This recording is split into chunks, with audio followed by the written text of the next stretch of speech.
Target ng Kongreso na maipasa ang nalalabing priority bills ng administrasyon ni Pangulong Ferdinand R. Marcos Jr. bago ang Christmas break. Si Kenneth Pasyente sa Sentro ng Balita Live.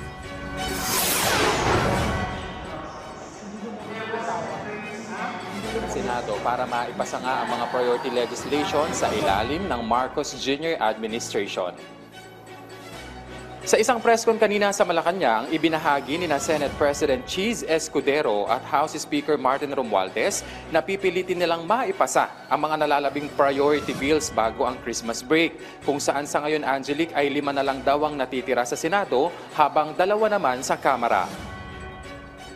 I'm glad that Senator Cheese Escudero brought some clarificatory issues that have been ironed out at the LIDAC, and we are looking forward to its progress and soon to be passage, at least on the part of the House.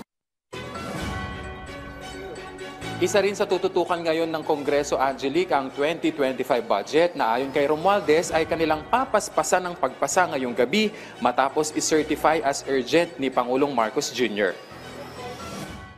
Mamayang gabi po, maipapasa natin po yan on third and final reading and ready for transmission in short order to the Senate. Kaya itong pinaka-importanting batas na hinaharap natin po sa Kongreso at kasing kumpiyansa ko na ito ay maitatapos natin itong gabi.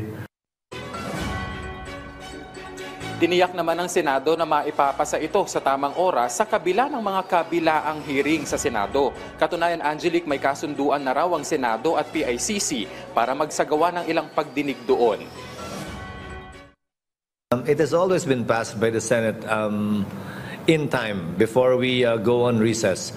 But to address your question directly, the Senate has entered into a G2G agreement with the PICC whereby we were able to add or get 5 rooms because we only have 6 in the Senate to enable members of the Senate chairing the various committees to be able to do their respective hearings without affecting the budget process that we are currently undertaking.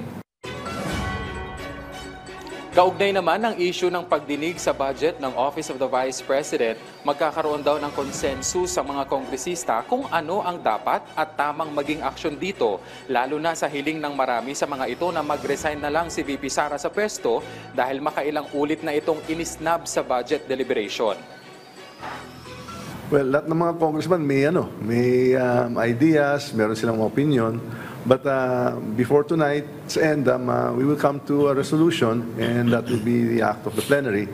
So instead of listening to individual opinions or comments, as you know, in Congress, we act in a consensus, as a consensus body, and as a collegiate body, rather. And so we will deal with that as soon as you allow us to leave this press con, so we can return back to normal programming.